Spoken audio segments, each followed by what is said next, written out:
Ronan Vale had always considered himself an average guy, average height, average luck, and especially average at dealing with women. He was the type of man who accidentally texted, "I love you," to his dentist, and then immediately followed up with "wrong person," as if that helped. He lived in a cluttered apartment filled with half-assembled model rockets, 3 dead houseplants, and an artificial intelligence assistant that refused to take his orders unless he said "please" 3 times. So, when a 7-foot-tall, green-skinned woman in battle armor burst through his lab wall at exactly 2:37 a.m., announcing herself as his cosmic bride, he did what any reasonable human would do. He screamed, dropped his cereal bowl, and hid behind his 3D printer. The woman's eyes glowed an electric amber as she scanned the room, her armor humming with alien technology. "Ronan Vale of Earth," she declared, her voice a melodic thunder. "I am Zelia of the House of Orinth, your promised mate, sealed by the Pact of Stars 20 centuries past." Ronan blinked. Can I get a translation? My brain's still rebooting from the part where you said promised mate." Her gaze softened for a moment as she tilted her head, her long silver hair glinting under the flickering fluorescent light. "It means, beloved, that you are mine." Ronan raised his hand cautiously.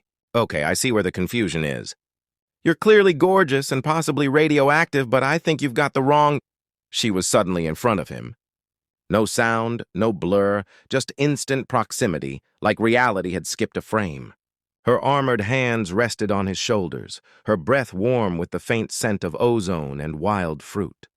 "I have crossed galaxies, outlived empires, and wrestled with the void to find you," she said. "You will not ghost me again." "Wait, again?"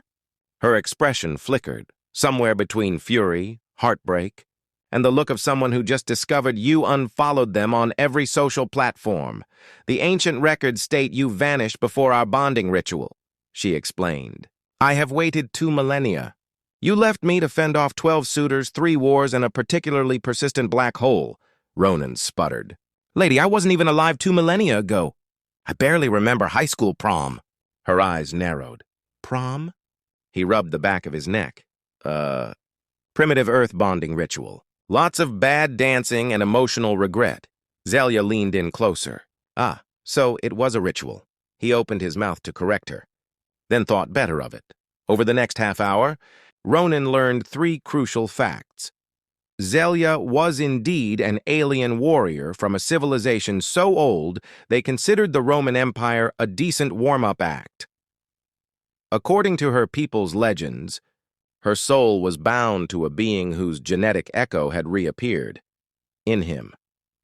She had a tendency to take metaphors alarmingly literally. "So you're saying," he said, pacing nervously, "that I'm the reincarnation of your ancient cosmic boyfriend?" "Husband," she corrected, crossing her arms. "Bonded through the vow of the Everlight. Right. And you came all this way to, what, pick up where you left off?" She nodded solemnly. "Our union was foretold to bring harmony between our species." Ronan gestured to the hole in his wall. "Starting strong, I see." Her brows furrowed, confusion flickering across her face. "Was the entrance too subtle?" "Oh no, it was perfect. Nothing says romantic reunion like property damage and interstellar trespassing." For a moment, she looked almost embarrassed. "I had planned a more ceremonial approach," she admitted. "But your planetary defenses are unpredictable." A mechanical voice kept shouting, "Unauthorized life form detected. Please remain where you are." That was my Roomba. Despite the absurdity of the situation, Ronan couldn't deny he was intrigued. Zelia wasn't just striking. She radiated something fierce and magnetic, like a storm compressed into human form. Every time she spoke, his nerves wavered between fascination and fight or flight. "So what exactly happens now?" he asked cautiously. Her gaze flicked up and down his body, analytical yet oddly appreciative. "Now we begin the consort evaluation." He froze. "That sounds like an HR process I'm not qualified for." "It is a ritual test," she clarified, "to determine if your physiology and temperament are suitable for cosmic bonding."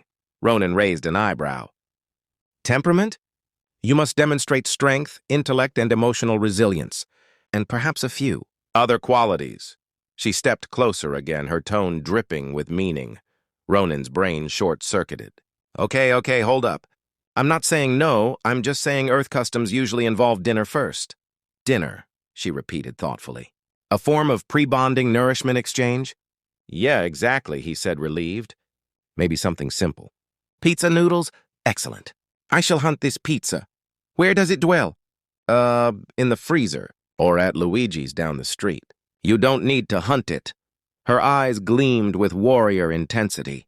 Everything must be hunted, Ronan Vale. 20 minutes later, Zelia returned with the pizza, still inside the delivery driver's car, which she'd somehow carried up the stairs. Victory, she declared proudly. Ronan face-palmed. You didn't pay, did you? The human was shouting something about currency, she said. So I gifted him a shard of stardust. Its value is beyond measure. Yeah, well, so is a lawsuit, she frowned. Is this foreplay? He sighed. It's definitely something. As the night wore on, they sat awkwardly at his small kitchen table, a towering armored goddess delicately nibbling a slice of pepperoni while trying not to incinerate it with her radiant energy. This pizza pleases me, she announced. It is both simple and bold, like a warrior's meal disguised as comfort. Yeah, Ronan said. We Earthlings are big on emotional eating. She tilted her head. Explain. Well, when things go wrong, heartbreak, stress, existential dread, we consume vast amounts of cheese. Zelia nodded gravely. A noble coping mechanism. There was a pause, and then she leaned forward. Tell me, Ronan Vale, do you still sing the songs we shared beneath the twin moons? He hesitated. I can't even remember the lyrics to Bohemian Rhapsody, so probably not. Her expression softened, though her eyes shimmered with ancient sadness. Your voice once could quiet storms. Now it mostly scares my shower. To his surprise, she laughed, a low melodic sound that seemed to vibrate through the air itself. Perhaps there is hope for us yet. As dawn crept through the blinds, Ronan found himself oddly comfortable. The fear had faded, replaced by a strange warmth. Maybe it was the cosmic destiny thing, or maybe it was the way Zelia's laughter made the room feel alive. Still, he couldn't ignore the obvious. So, what happens if I fail your evaluation? Her expression turned serious again. Then the universe resets your genetic echo and seeks another candidate. He blinked. You mean I'd die? She shrugged delicately. Possibly. But the odds are statistically survivable.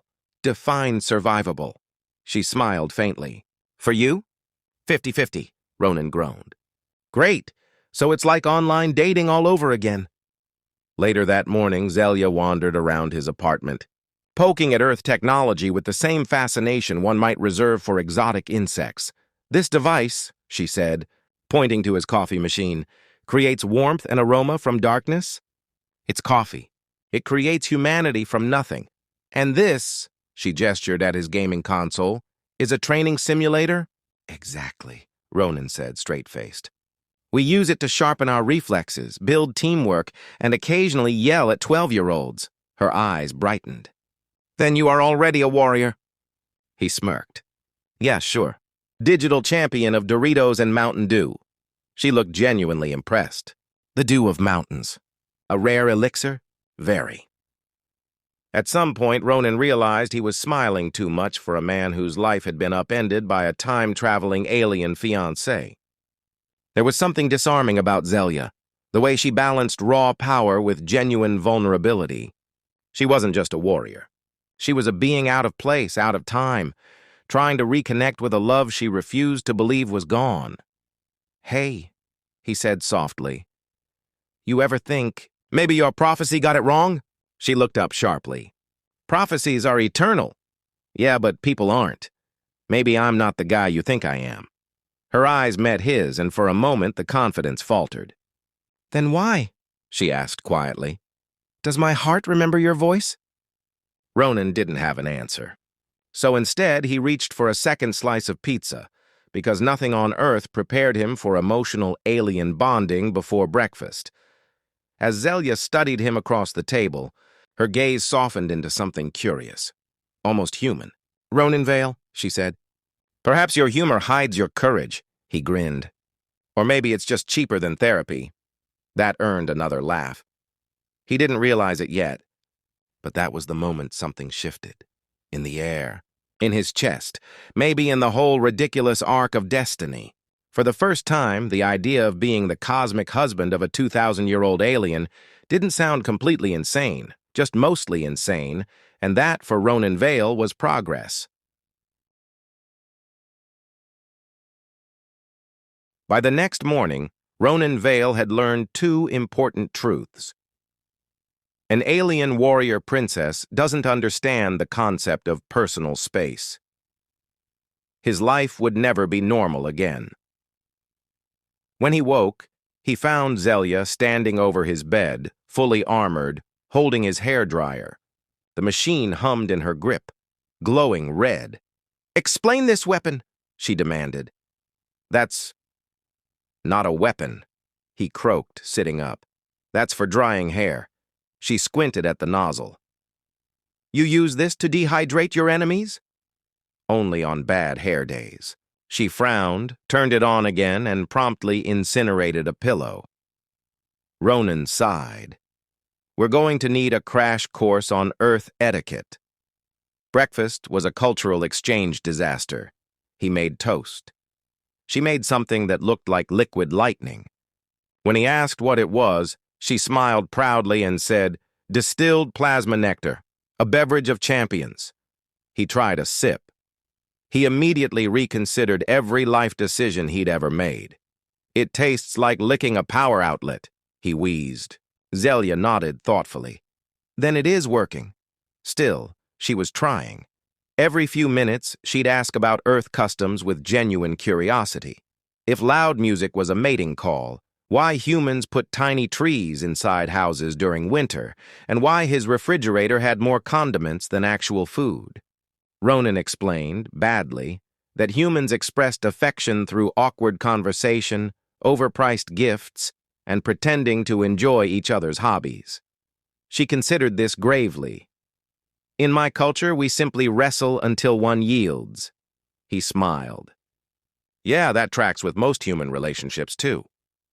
Later, he decided to show her around the city, figuring that fresh air might reduce her urge to vaporize small appliances. As soon as they stepped outside, she froze, eyes widening at the skyline. "So many towers," she whispered. "Each one a fortress?" "Mostly overpriced apartments," he said. "Human fortresses are built out of rent agreements." They walked through the park, where people stared at her, 7 feet tall, emerald skin gleaming under the sun, wearing battle armor like it was yoga gear. One jogger asked if she was part of a movie shoot. She raised her plasma gauntlet and said, "Yes, a live one." Ronan quickly dragged her away. Their banter grew easier as the day went on. Ronan found himself explaining memes, sarcasm, and the eternal mystery of online shopping. Zelia found herself fascinated by dogs, claiming they were honorably small pack beasts. At one point, she crouched beside a golden retriever and solemnly said, "You are wise beyond measure, elder." The dog wagged its tail and licked her face. She gasped, delighted. "It has chosen me!" The owner looked mildly horrified. Ronan whispered, "Don't adopt anyone's pet without asking first." When they reached the pier, Zelia stopped, staring at the ocean.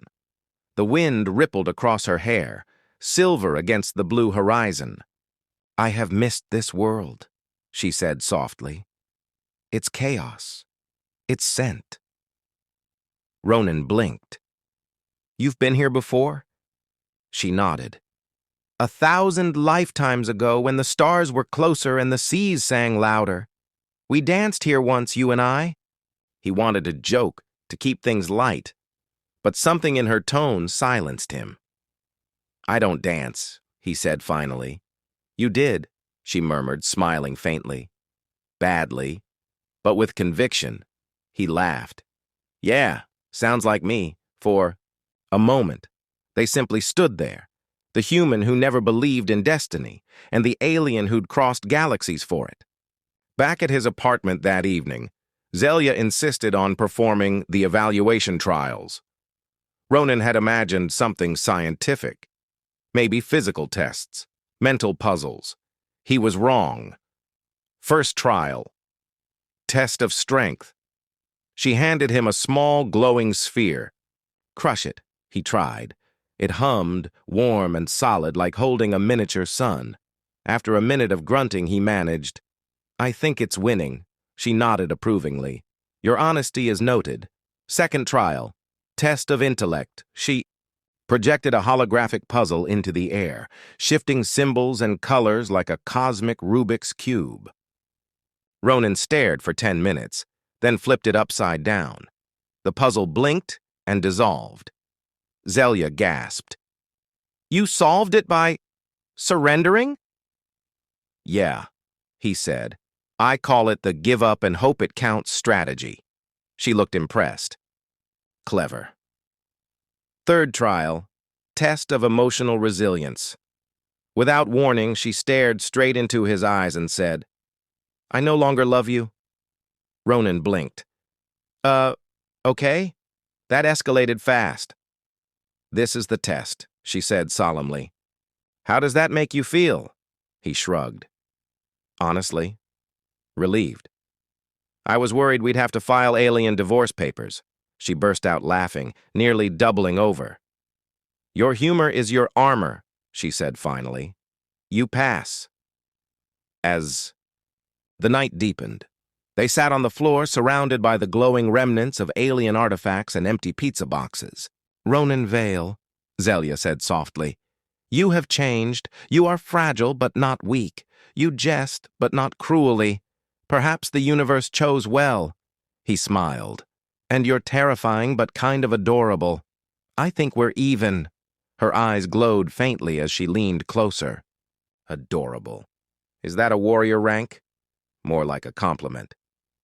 "Then I accept your surrender."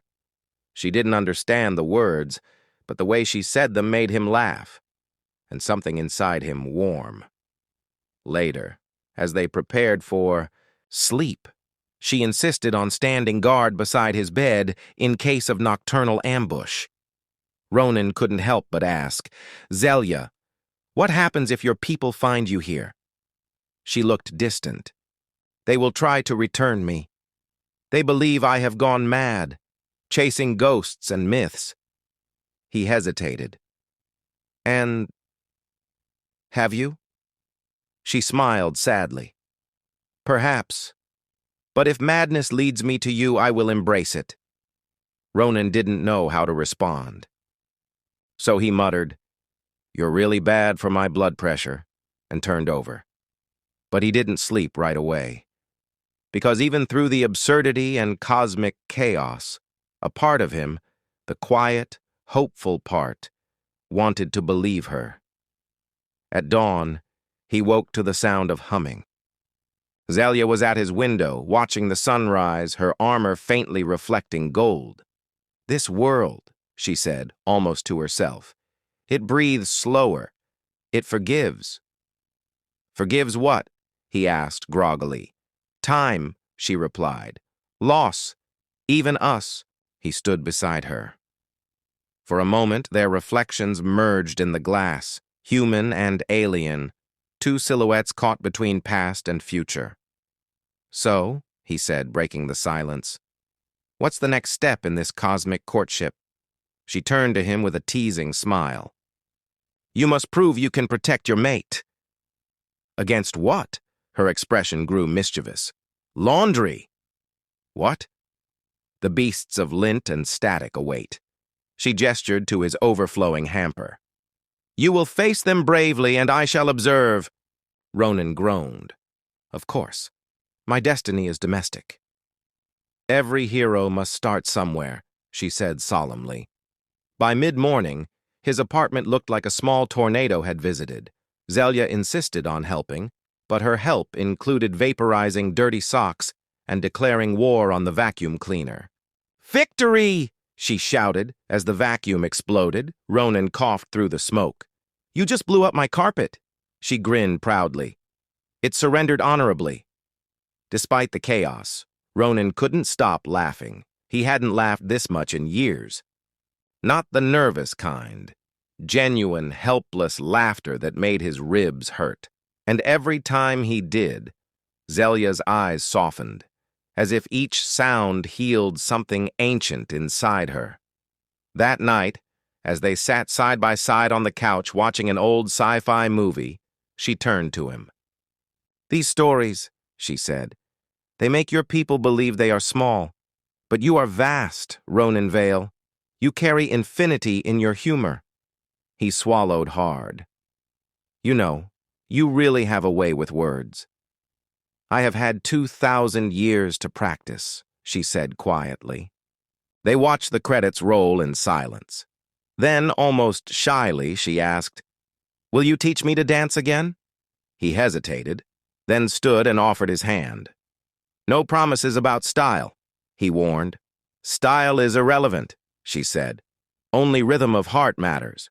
And so, in a tiny apartment filled with broken tech and starlight, a human and an alien swayed clumsily to the faint hum of the refrigerator. It wasn't cosmic grandeur. It wasn't prophecy. It was something better. Awkward, ordinary, and real. For the next few days, Ronan Vale lived what could only be described as a low-budget space opera set inside his apartment. Half of his electronics no longer worked. His neighbors complained about strange, glowing noises, and every night, an ancient warrior princess guarded his door as if the building hallway were a battlefield. Strangely, he was starting to get used to it. He'd never thought. He'd enjoy breakfast conversations that included phrases like quantum spear, maintenance, or the moral implications of vaporizing landlords. But somehow, he did. And Zelia was learning to enjoy Earth life, too, albeit with some unique interpretations. "Why do your people place glowing boxes in every room?" she asked one morning, pointing to the television. "To watch other people pretend their lives are worse than ours," he said. "A noble catharsis ritual," she decided, switching channels until she found a cooking show. "This human female wields fire as I do." "Yeah, that's Gordon Ramsay. More terrifying, though." By the end of the week, Zelia had completely rearranged his apartment. His tools were now organized by offensive capability. The kitchen knives had been renamed Blades of Breakfast, and she had hung a banner above the couch that read, "House Vale Orinth, Honor and Takeout." Ronan didn't have the heart to tell her it was upside down. Still, something about having her there made his world feel lighter.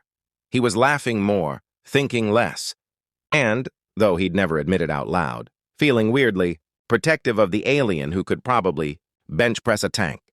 Their domestic calm lasted exactly 3.5 days before the universe remembered who they were. It started with a flicker in the air, an electric hum that made the lights dim. Then a voice, smooth and mechanical, echoed from nowhere. "Unauthorized subject Orinth exile located. Retrieval protocol initiated." Ronan froze mid-coffee sip. "Please tell me that's your interstellar version of a spam call." Zelia's eyes flared gold. "They found me?" "They as in the High Council," she said grimly. "My family. They will come for me." A beam of blue light cut through his living room ceiling like it was paper. "Okay," Ronan said. "So we're skipping breakfast, then." The beam solidified into 3 armored figures, taller than Zelia, each radiating authority and mild disapproval. The leader spoke first, voice sharp as glass. "Zelia Oranth, you are in violation of the temporal accord. Return to the fleet immediately." She stepped forward. "I will not. My bond has been restored." The leader's gaze shifted to Ronan, unimpressed. "That?" Ronan waved weakly. "Hi. Yeah, big fan of temporal accords." The alien sighed. "This primitive is the reincarnation you claim?" "Yes," Zelia said. "He is my chosen." The leader considered Ronan for a long moment, then said dryly, "The cosmos truly has a sense of humor." Ronan nodded. "You're not the first to say that." What followed was a standoff that could best be described as intergalactic family therapy with plasma weapons. "Zelia," said one of the soldiers, "our scanners show no compatibility match. The prophecy cannot refer to this human." "Prophecies evolve," she countered. "They do not date down," the soldier muttered. Ronan raised his hand. "Excuse me, I can hear you. And for the record, I floss regularly," the leader sighed. "You will accompany us willingly or not?" "Not," Zelia said. Ronan, to his own surprise, stepped beside her. "Yeah, not." The alien stared. "You would defy the Oranth fleet?" He shrugged. "Look, I don't know your rules, but on Earth we've got this thing called free will. And really stubborn boyfriends." Zelia glanced at him, half shocked, half amused. "You claim the title of boyfriend now?" He winced. It just slipped out. Her smile softened. "Then it fits." The ensuing scuffle was brief and absurd. Zelia fought with blinding precision. Ronan fought with whatever furniture wasn't nailed down. At one point, he hit a soldier with a frying pan, yelling, "For house takeout!" It somehow worked. The beam flickered, the soldiers retreated, and silence fell. Ronan slumped against the wall, panting. "Do all your family visits end like this?" She offered him a hand up. "Only the affectionate ones." After they patched the hole in the ceiling, with duct tape and alien energy gel that glowed faintly purple, Zelia turned serious. "They will return," she said. "The Council will not tolerate defiance." "Then we'll figure something out," he said. "Hide, run, file a cosmic restraining order." Her eyes softened. "You would flee the stars for me?" He smirked. "At this point, I'd flee the landlord for you. Stars seem easy." For the first time since she arrived, she looked uncertain. "I do not want you harmed," he shrugged. "Guess we'll just have to watch each other's backs." That night, they moved to his friend's cabin outside the city. Quiet, isolated, filled with spiders large enough to count as residents. Zelia, however, found it charming. "It smells of courage and mildew," she said approvingly. "Yeah," Ronan muttered. "Mostly mildew." They set up a makeshift base, his laptop, her alien tech, and a coffee pot that made more noise than a spaceship. Ronan couldn't help noticing how naturally they worked together. She fixed circuits he didn't understand. He cracked jokes to make her laugh while she recalibrated quantum arrays. It felt like partnership, chaotic, sarcastic partnership. One evening, while she was adjusting a device that looked suspiciously like a glowing fruit blender, Ronan asked, "Why risk everything for me? You barely know this version of me." She didn't look up. "Because every version of you is the same where it matters." He frowned. "You mean my soul or my sarcasm?" "Both," she said with a small smile. He hesitated, then said quietly, "You know, on Earth, people don't really believe in soulmates." She paused. "And you?" He met her gaze. "I didn't. Not until a 2,000-year-old alien broke into my apartment." She laughed softly. "Then perhaps destiny is more persuasive than logic." The next morning, the device on her wrist began to pulse. "They've found us again," she whispered. "But this time I can stop them." "How?" Ronan asked. "By merging our signatures. If our energies align, the Council cannot separate us." "That sounds romantic and dangerously vague." "It is both," she admitted. "But we must trust." Ronan took a deep breath. "Okay, Captain Chaos, what do I do?" "Hold my hand," she said simply. He did. Light flared between them, warm, wild, alive. For a heartbeat, he saw everything. Stars collapsing, galaxies forming, 1,000 lifetimes of love and loss. Then it was gone, leaving only silence and the faint scent of ozone. Zelia smiled faintly. "It worked." Ronan blinked. "How can you tell?" "Because," she said, leaning closer, "for the first time in millennia, I feel home." That night, as they sat by the window watching the stars, Ronan broke the silence. "So what happens now?" She tilted her head. "Now we live, until they find a new reason to arrest us," he chuckled. "Good. I've always wanted to be an intergalactic fugitive." She rested her head against his shoulder. "You are a strange human." "Yeah," he said softly. "But I'm your strange human." The stars outside shimmered, as if laughing with them. For once, destiny seemed to approve. Morning arrived in the cabin with the smell of burnt coffee and destiny. Ronan Vale had spilled both. He stood over the counter in pajamas, swearing softly at the coffee maker that now emitted a faint blue smoke. Zelia watched from the doorway, wrapped in a blanket that looked more like a battle cloak. "Is this another Earth ritual?"